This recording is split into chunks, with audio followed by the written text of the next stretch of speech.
Margaret. I didn't expect you. The king must have a good heart. Have you any news?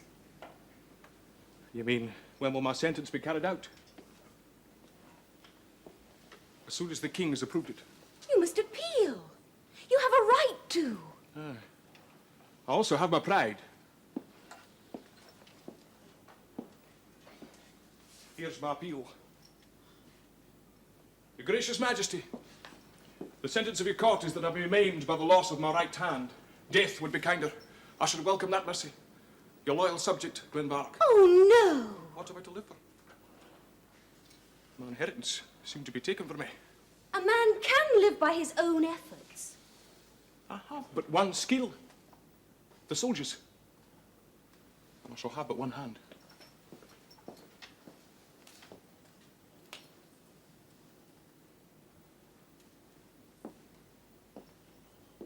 My lord? My lord. Seems a wee bit distant when I think of all you've done for me. How else may I properly address one of your rank? Margaret, this is no place for one so fair as you. I'm glad to come. Unless you bid me not to. Perhaps it will be better. My lord. Margaret, you do understand. I do, my lord. Not only nobles and soldiers have their pride. It gives me pain to part with you. I shall come when you bid me. You bring a grave charge against Lord Dalgano. We are here to substantiate it. Let the lady speak. Nay, my lady. Keep your seat. Maxwell. My lady. I am the daughter of a Scottish noblewoman. Aye, a good Protestant family. She was misguided enough to marry this Italian merchant, Prince Pauletti. He and my mother loved each other. And though they differed in faith, he was too good a man to force his Catholic creed upon her. I was privately trained in the Protestant religion. Good. Continue, my lady. Well, Your Majesty, my father died in Spain, where his affairs had taken him. And under the guise of religion, his Spanish associates plundered my mother of all she possessed. But he had foreseen this, Your Majesty. And unknown to his wife or daughter, he had remitted a large part of his fortune to England and placed it in my care. It was at this time that your mother's health declined, I see. Yes, Your Majesty. And you met and married Lord Dalgano. He was one of the many Scottish officers holding high rank in the Spanish armies. When he asked your mother for your hand, he did not know that your fortune had vanished. Not then, my lord. Your mother refused him your hand. With the last of her strength. And you agreed to a secret marriage. You were the author of your own troubles. Yes, I was. My Lord Duke, she was a young girl in love, and with an ailing mother. The essential in law is that the so-called Protestant clergyman who officiated was no clergyman, and that the marriage was a sham. That, if proven, is the offense. After your mother died, the Spaniards imprisoned you in a convent. Yes, my lord. You say Dalgano abducted you from the convent and carried you across the frontier to France. Yes, until he learned that I had no money, for I knew nothing of my fortune in England. And you claim he deserted you. A friend had helped him. He abandoned her to the friend as a lighter love. This man was at least honorable. But as soon as Dalgano had ridden away, he assured me he would take no advantage of me. He wrote to Mr. Herriot. I went straight over to France and brought her home. I can scarcely believe all this of a man of Lord Dalgano's standing. Your Majesty, there is the testimony of the friend, the evidence of the false marriage, all the proof. My lady, you have been here for 2 years. Why was this claim not made the moment you touched English ground? I have only now recovered all the papers. Without such evidence, it would have been fatal for her to let her presence in England be known. She would have had justice. Would she, my Lord Duke? When Lord Dalgano had such powerful friends, would her life not have been in danger? I wonder that you now demand marriage, my lady. Shame on you, Steenie. Is it not a matter of religion? Some of the nobility, my Lord Duke, are not as free in their morals as others. Mr. Herriot. As to me, Your Majesty, I owe it to my name, to my mother's memory, and to my faith to make a good Christian marriage. After that, please God never let me see the man again. Bring him in.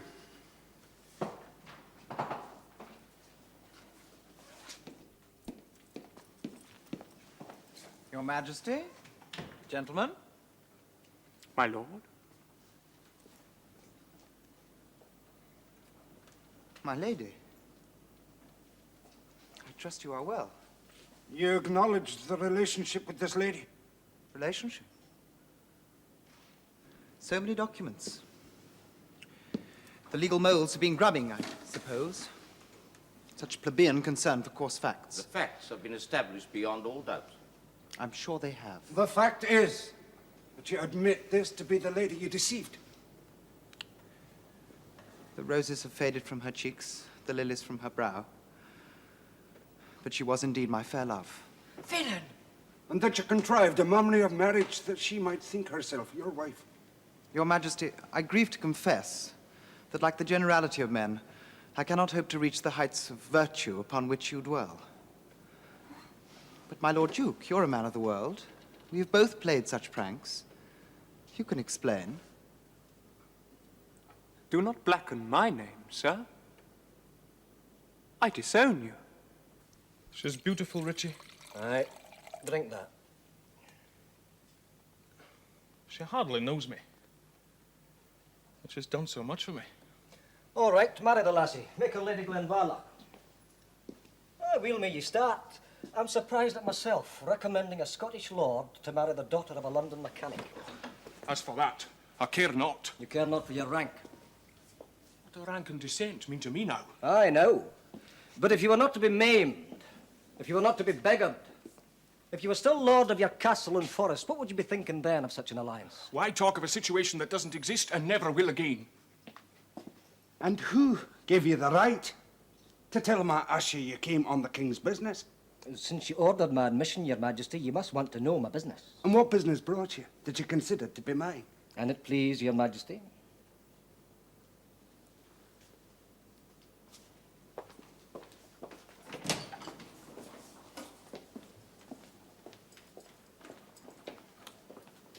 Mistress Martha Trapboys. Well?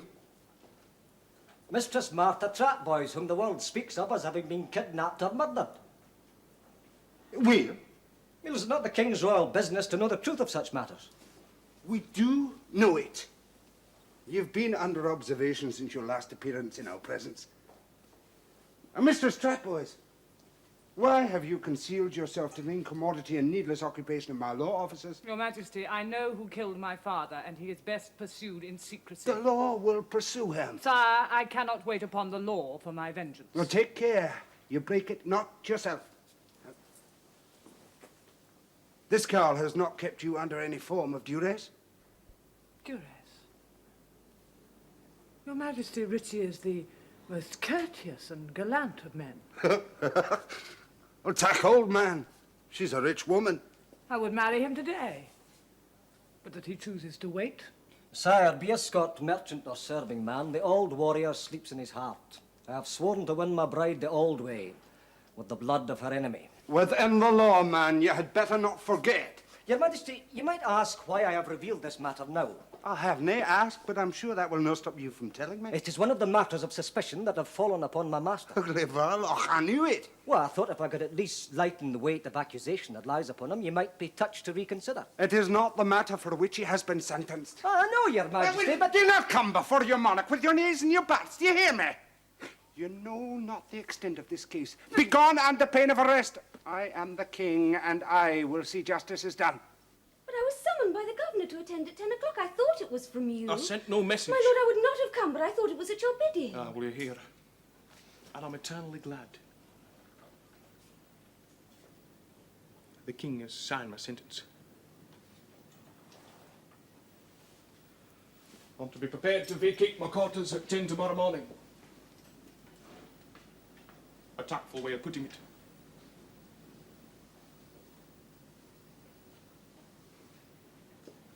Let us not be sad, since I'm permitted to walk in the grounds with a charming companion.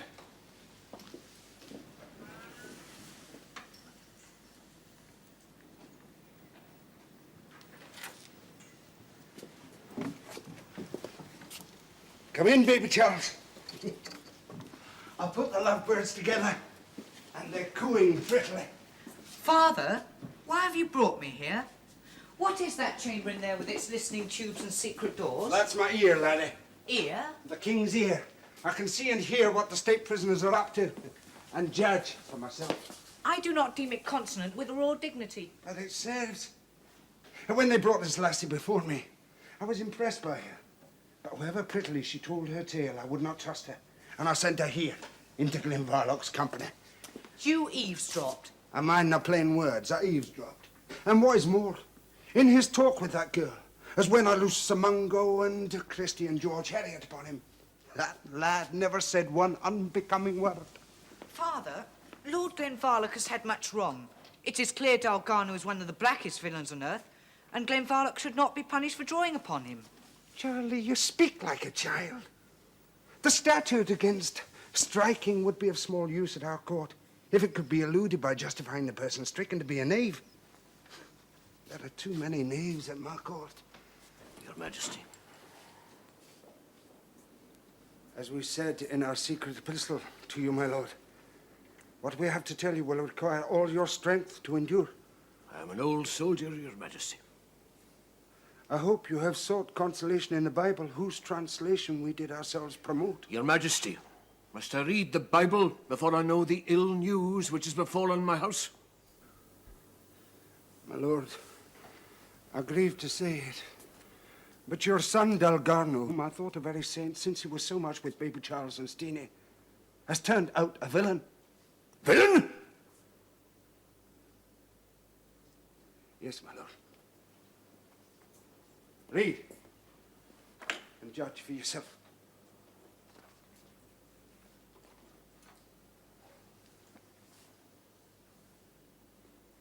To make a long tale short, my lord, it is the opinion of our council and ourselves, as well as of baby Charles and Steenie, that your son maun amend his wrong by wedding this lady, or undergo such disgrace and discountenance as we can bestow.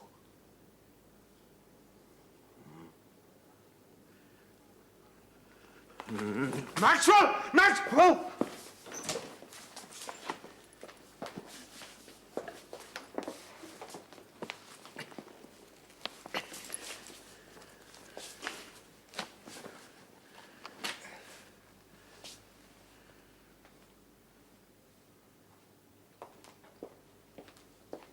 You had better stay close outside, Your Majesty.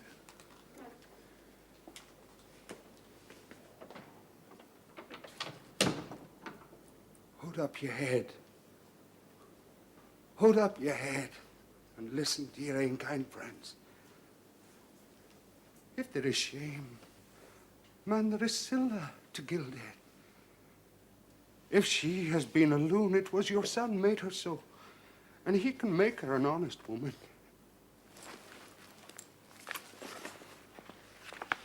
Come for an laughter, man. Be still, my old friend. The council can go to the devil. He shall not wed her since it moves you so. He shall marry her, by God. I pray your Majesty's pardon, but he shall marry her with this honour for a dowry.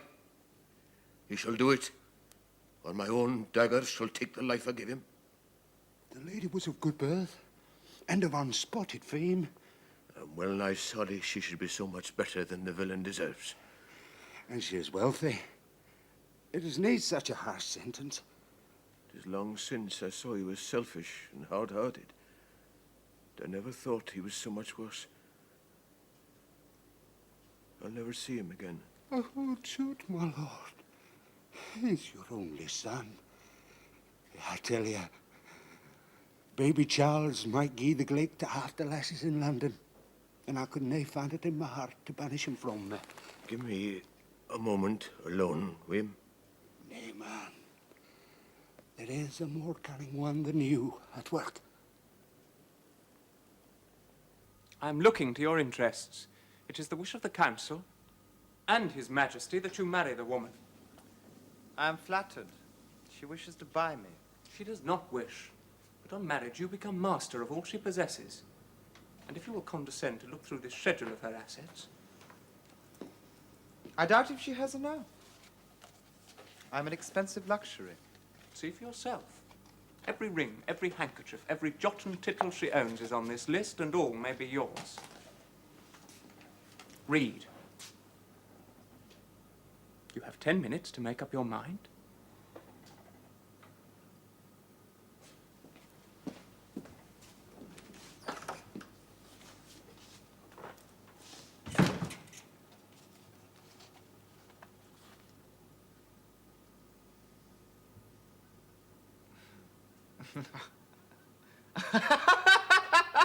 I'm not only pardoned by the king, but I shan't be beggared.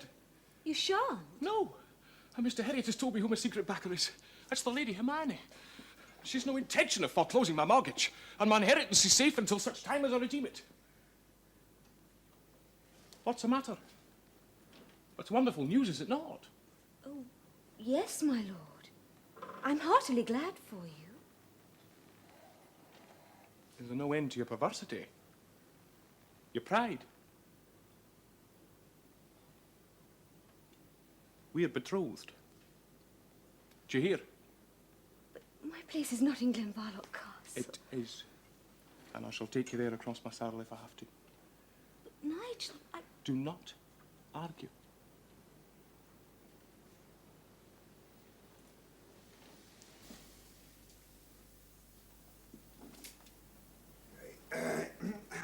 Yes, Giles. Your Majesty. Well, my lord. Are you no going to bend the knee to your sovereign? I just thought I'd call and see how you were taking my mercy. I needn't have bothered, I'm thinking. They kissed each other, did they? Again and again. You'll be marrying her next. Oh, the silly jade won't hear a word of it. Perversity and pride, he said, and he was right. He'll come here and say, hold my hat, Vincent. Hold my horse's head, Vincent. Oh, do go upstairs and fetch Mistress Margaret, Vincent. Well, I won't do it, I tell you, I won't do it. I'll sink my teeth into his throat. In? I'll cut his hateful heart out. Oh. Dare not. I dare not. Dare not what, you silly lout? Stay here and end on the gallows for murder. Go and stick your head in a bucket of water. Even you laugh at me. Well, you won't laugh much longer. You'll be thrashed if you leave the shop now. You're not out of your time. They've got to catch me before they flog me. I've a friend who'll hide me. Aye. And help me to a quicker living than I get here. And you can keep my pennyworth of rags.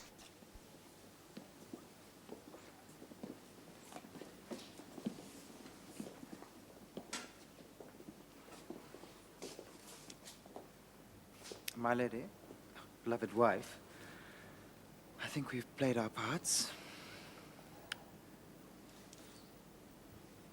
I see all eyes look cold upon me. I think it is time I withdrew. Sooner the better. But first I should like to know where my fair Lady Dalgano is to be bestowed.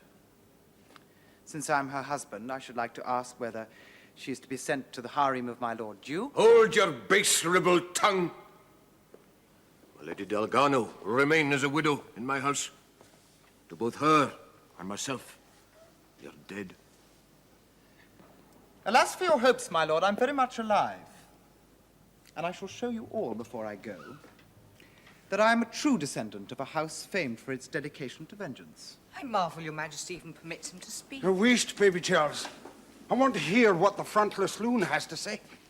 Only this, sire, but for one single line in the schedule of possessions, all else it contains could not have bribed me to marry the woman.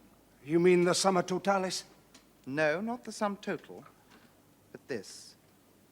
The mortgage upon Glenvarloch's property. What is he talking about? Geordie! I labored in vain to find out who could be helping Glenvarloch by taking over the mortgage. And now I find it is my bride. And the mortgage is mine. Harriet, can this be true? Only too true, Your Majesty. I gave you all fair warning, my lords. This is your doing. And I thank you. But the warrant, man. The IOU on our exchequer. Will that not provide the lad with the means of redemption? Unluckily, my liege, it has vanished. Well, here's a proper spot of work. We cannot aid him without paying our debts twice over. And at present, our exchequer can scarcely pay them once. I thank you for the information. It is 7 days to the hour of foreclosure. After that, Glenvarloch's property shall be mine. If you must seek revenge, seek it with arms, not with the usurer's weapons. Pardon me, dear father, but pen and ink were always more sure than cold steel. If the money is not paid into the hands of my scrivener, by noon Midsummer's Day, I ride north to take possession. Take your father's curse, will you? And a king's. I trust to bear both lightly. And now this crazy young Glenvarloch comes and tells me he wants to wed my daughter. Or maybe hasn't he yet heard that he's a ruined man again? Baron Apprentice has vanished clean away. And have you ever heard of a man of my age and status performing his own menial labour? Well, misfortunes are sent to try us. What does your daft daughter say? Ah, now that he's a ruined man, she wants to marry him again. Is there any reason in the mind of a maid like that? Oh, someone go pass me that big clock, will you? No, a courtier cannot demean himself. Bend your back, Davy. It's good for your rheumatics. If she does marry him, she can have my malediction for a dowry. Oh, you maun be careful. The king, your patron, tells me he favours the match. Let the king pay. Oh, he's nae such a fool with Geordie Harriet as a godfather. Right, then let Geordie pay. Oh. My lord?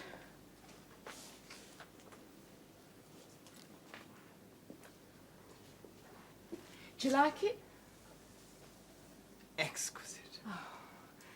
I wear the fan at the girdle, as they do at court.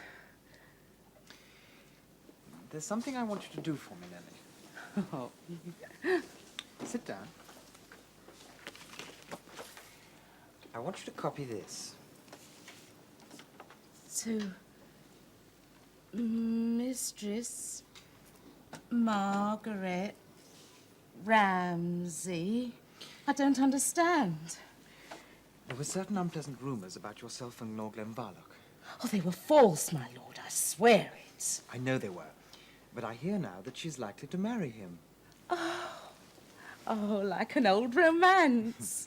You will give her this as a wedding present and tell her that the tales are false. Oh, but why do I have to meet her? I could say all that in the letter. Do as I say. Oh, but I dare not show my face outdoors. You silly little fool. Do as I say.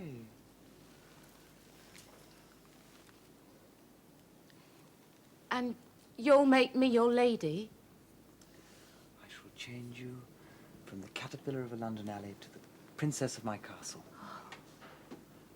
But you ought to make me your lady. Surely. What else, my lady love? I mean your lady wife. In that, Mel, I cannot promise to oblige you. But why should you not marry me? You've done me harm enough. Why should you not do me this justice? Because you have a husband. But I have heard, by Scottish law, I can be divorced. Well, we'll look into that later. But first, let us write. Though I feel a sadness at the thought of John Christie. He was a kind man, although he was a score of years older than me. Why do you want to go back to your dungeon by the river when I'm taking you to my castle in Scotland? As your wife? Yes. To please you, yes. Oh, my gracious lord. Oh. Oh. Now, please, let us write. I must see you. I have something to tell you about Lord Glenvarloch and myself. Come, alone, to Hackney Marsh at 4 of the clock. You look pale, Miss Margaret. Oh, it's not bad news. Janet, has anything been heard of that woman? The chandler's wife, Christie? No. But they say she has an eye for the men. Of course, I never believed those stories about her and my Lord Glenvarloch. Of course course not. What are you doing? You can't go out alone. Miss Margaret! Margaret! Is she off too like the wind?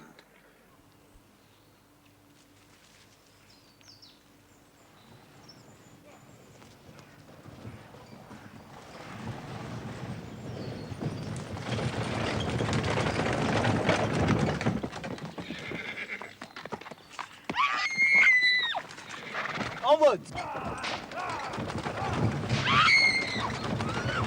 It's midnight, my lord. If she's not with friends, some ill must have befallen her.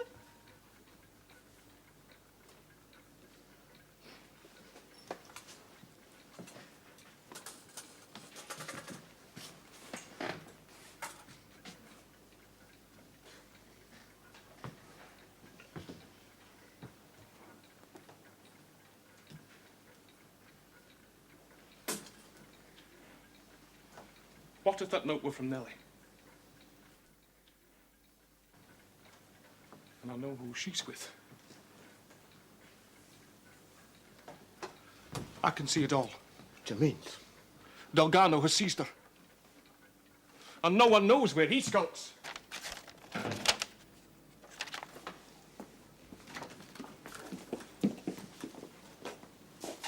You're very punctual. I have been waiting an hour, my lord. But your punctuality, like your courtesy, is that of the great. No doubt you've been sniffing at my papers. A labour in vain. You and your page appear to have laboured, or perhaps ridden extremely hard. On lawful business, I trust. And you have acquired a new insolence with your new clothes. As to my clothes, I prosper a little. Thanks to me. I've brought the Grandvarlock papers. There is no outlet the law can suggest, no back door of evasion he can find. If he cannot bring me the £30,000 redemption money before the clock strikes noon tomorrow... I assure you he cannot. Then his entire estate becomes yours. At a cheap pennyworth, my lord. Now listen to me. You are to hand me the deeds of possession tomorrow, the day after I ride north. And my whereabouts are to be kept secret. You can trust me, my lord.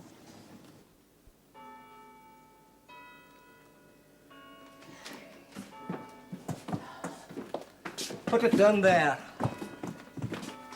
I'll know where to find you if need be. Well, Master Scully, here it is. The redemption money upon the mortgage of Lord Glenvarlock's estate. But you're too late. The hour is on the first stroke of 12, sir. My witness, Master Reginald Lowestoft, a gentleman of the law. Moreover, I have the names of the two porters to testify if need be. But the money must be counted and acknowledged before the stroke of noon. There is no time for that. Each sack has been counted and weighed at His Majesty's Royal Mint and bears its unbroken seal. Challenge that in a court of law. I must communicate with Lord Dalgano. Where is Dalgano? Where is the devil who has made away with an innocent girl? Made away with? What has he done with Margaret Ramsay? I know nothing. You strangled me. Richie, no! Such a rat is not worth hanging, and your master needs you. He may know nothing. If he did, what can we prove against Dalgano? Aye, I trow wherever he has the lassie somewhere else. In plain terms, Master Scurley, you may send for the devil, but not until you have accepted or rejected the redemption money fairly tendered. I know the law. Take it or leave it. And don't trifle or you'll get your ears cropped. If you threaten me... I cannot resist compulsion. No threats, my Scurlykins. Just a little friendly advice. Do not forget you were seen in Whitefriars shortly before a certain murder. Now, the receipt.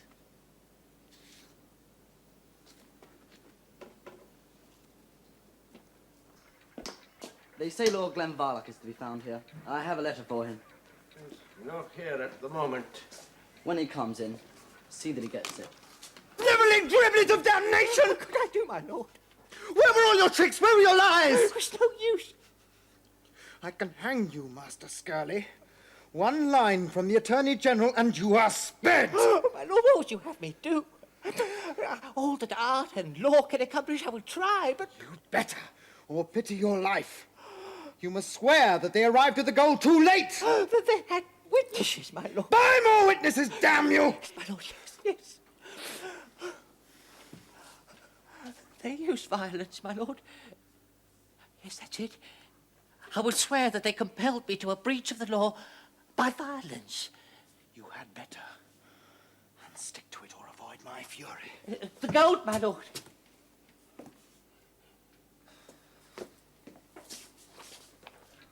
All the papers that entitle you to your estate are there.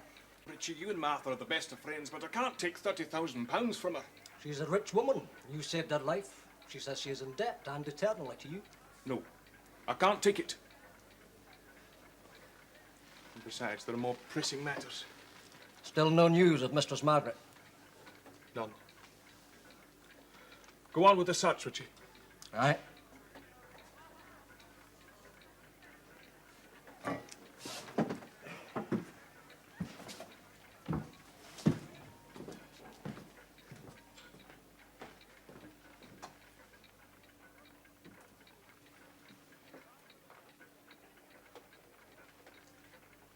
You have by now been well repaid for the blow you dealt me. On my journey north tomorrow, I shall linger till 2 of the afternoon at Enfield Chase, which you know. I shall be alone, and am fool enough to trust you as a gentleman to come without company, to settle our scores. If you fail me at the place nominated, you must seek me in Scotland, where you will find me possessed of your father's castle.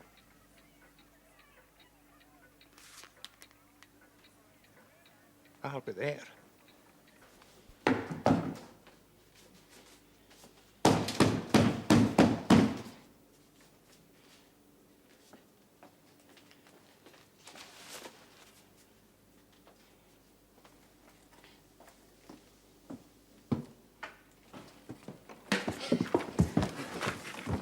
are not gone to the country?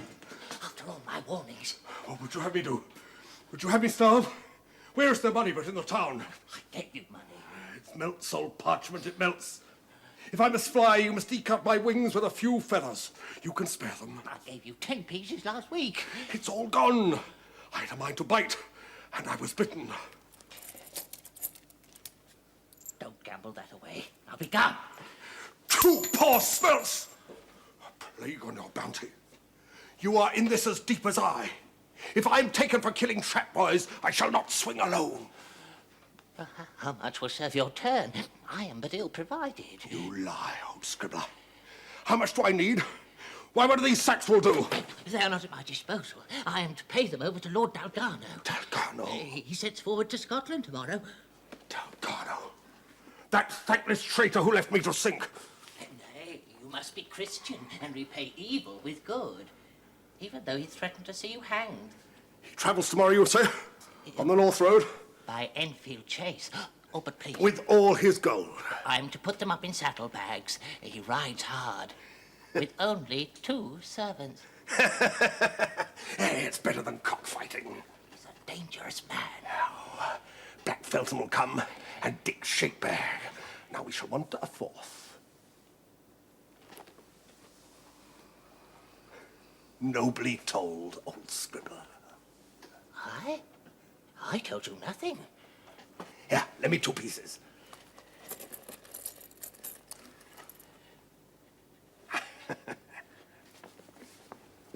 I give you good den. Stop shaking, old parchment. After tomorrow, we shall all be safe. Safe? I grieve that we should part so soon, Master Lowestoft. Yeah. Well, I think I shall stay and finish off the bottle. Thank you very much for the dinner. I thank you for your help. It was a good day's work. Though it brought my master little cheer. He keeps his feet very well after all that. It takes more than a wee potation to upset the solemnity and gravity of a Scot. I ought not to go without a few words of admonition respecting the evils of inns and taverns. Yes, well, let's reserve the lesson, shall we, Richie? Fare you well. Fare you well. Master Vincent, Ah, shoot. Go away. I don't wish to speak to you or any of your beggarly countrymen. Ah, forgive ye, for you did me a good turn once when the mob was like to kill me. I wish I'd never laid a finger, and that they'd done the same to your whole country. Come, this passion avails you nothing. Nay, stay. Let me go. I'm in the humour to be dangerous to myself or anyone. I will abide the risk. Potman, another bottle. I know you rescued Lord Glenvarloch, lad. Don't speak that full Scots name to me or I'll go mad. It's been the cause of all the ill that's befallen me. He's made a knave and a madman of me. Look you, my good friend. Drink. Where were you off to in such a hurry? The gaming house. I was to hazard these 2 or 3 pieces for my passage. Your passage? To America. Ships off Gravesend. I can give you some cellar. I can also give you some counsel. No one has anything to do with my affairs. What ails ye? What would ail you if you love Peg Ramsay and serve that Scottish coxcomb for her sake? And then see her sight and marry him. And then see your love paid with money. I ran away, that's what I did. But where have you been hiding yourself? On Mother Saddlechops. But what did she propose? But for me to take the road. But take the road? Turn highwayman along with that knave Culpepper. Culpepper? Can you by any chance where I might find him, my boy? Keeps his whereabouts dark. I was to have met him tomorrow. But you did not agree to this fine project. I cursed her for a hag and came away. Did you not fear you might betray her? No. She knows I wouldn't do that. Besides, I know nothing. Only that it's a Scotsman going north with £30,000. Master Reginald, I'll set you here.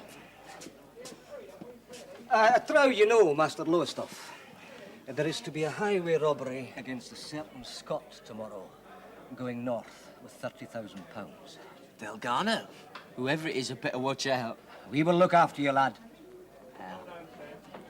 I've broken my indenture and think of fleeing the country. Just tell me where I can find Culpepper.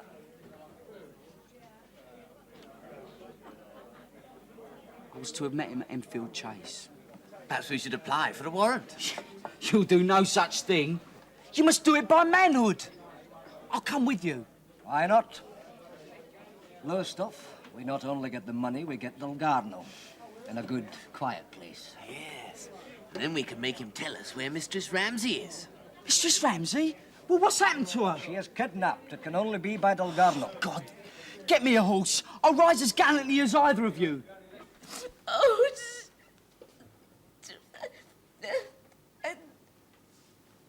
oh.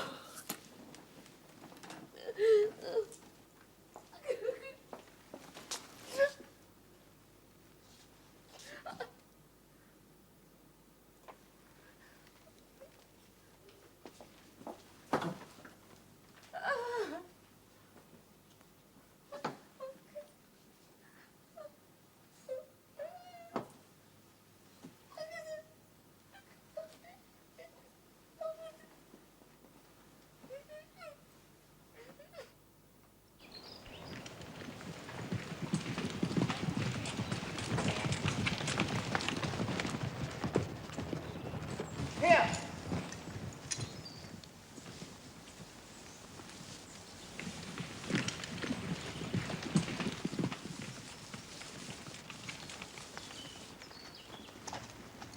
Are you going to give him fair play? It'll be man against man, with you two behind him. Get into cover down there. He'll come past you. When I cross swords with him, fire.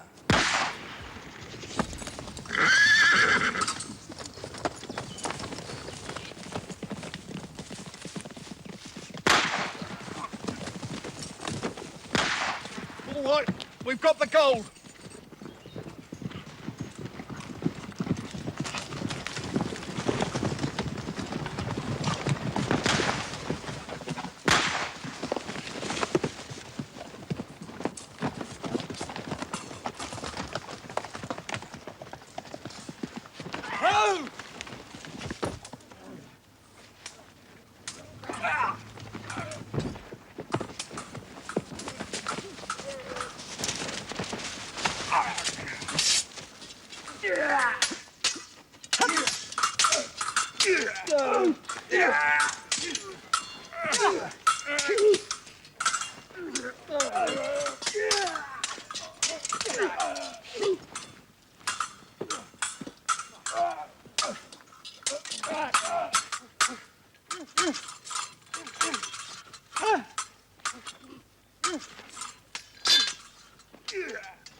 Richie!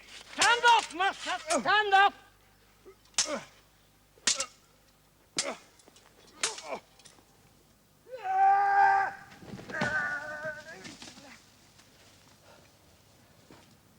Aye. Now I've won my bride.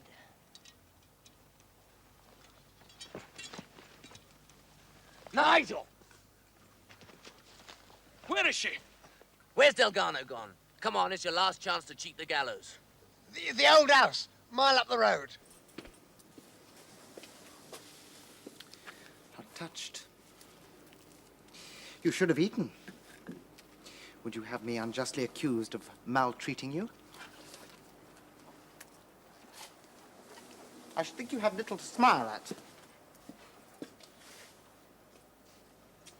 Do my manners offend your gentle upbringing? You're like a hunted beast. Yes.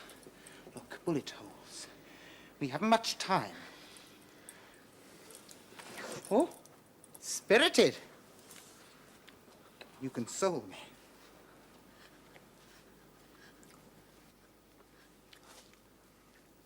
He might have got away. But I still have you. He'll find me. What will he find?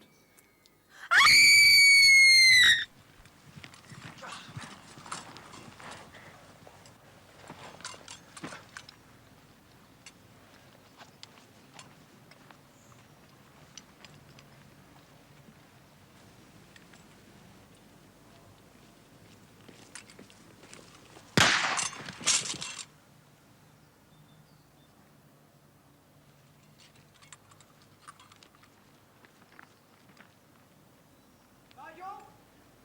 I'm coming out.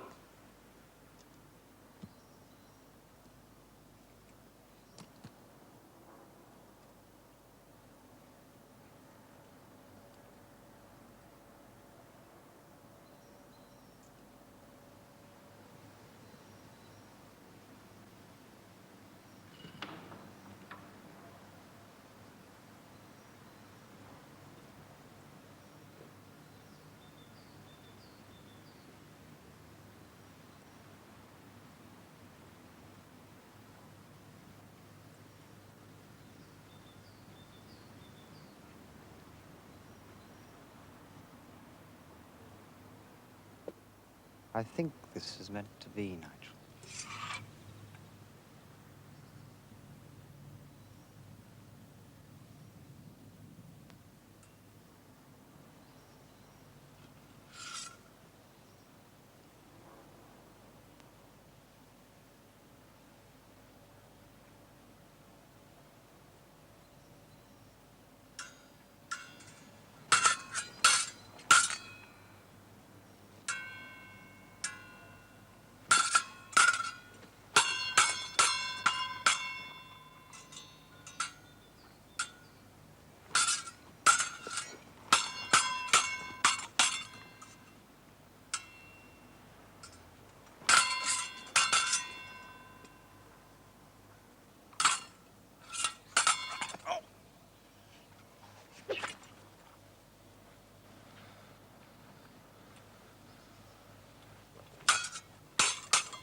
Sit up, woman.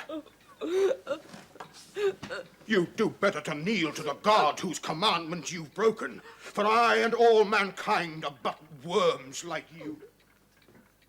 How often have I told you when you were at your gayest and lightest that pride goeth before destruction and a haughty spirit before a fall? Vanity brought folly, folly sin. Amen. There is much in the Puritan doctrine. She had done me much wrong. Dishonoured me among friends, driven credit from my house and peace from my fireside. But she was my first and only love, and I will not see her an utter castaway if it lies with me to prevent it. Please, God, let that be them. Miss Margaret. Margaret. Janet, go for the apothecary. At once. Upstairs.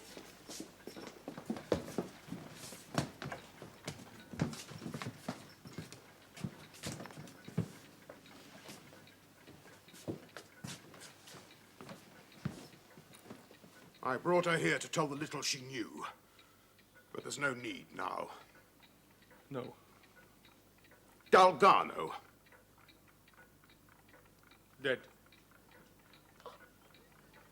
You murderer!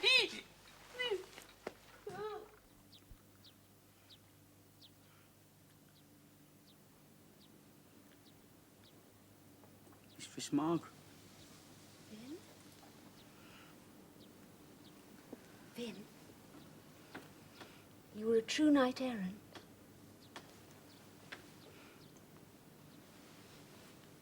Now I die happy. Die?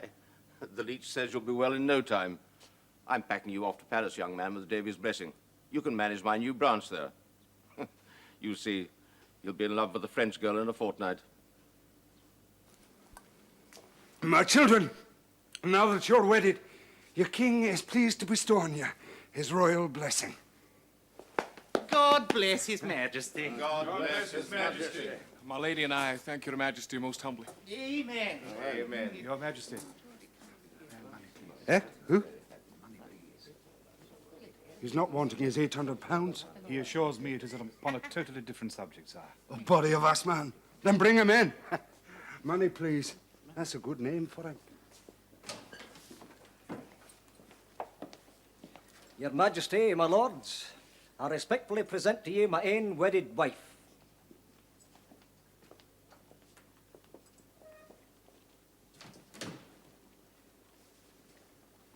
Soul of our body, man. She looks wondrous grim. And I'd like, Your Majesty, she has brought me £50,000 of good cellar. Peace, I pray you. Let us do that which we came for. Your Majesty, this bears your signature. It's the IOU. A royal warrant for £30,000. It was lost. How came you by it? It is a secret, sire. Well, Richie, I command you. Sire, my deceased Richie. father-in-law. Shush, woman. Your father was a good, careful man in the main. Nevertheless, he did have sticky fingers. For shame, husband. Sire, I will tell you. When Lord Glenvarloch was with us, the piece of gold was not the sole bait which brought my father to his room. Perhaps urged on by the wretched scrivener. He is in jail, and all the accomplices. And so, Your Majesty, since we advanced the redemption money, you are, with respect, indebted to us for £30,000. The deal. Money. I knew it. Your Majesty, as a token of our love and loyalty, however, if you please. Oh, you sweet woman. You lovely woman. You loyal, good, considerate woman. Why are not all my subjects so understanding? Richie, kneel down.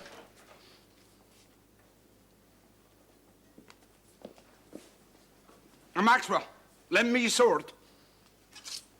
Dinna flash it at me like that.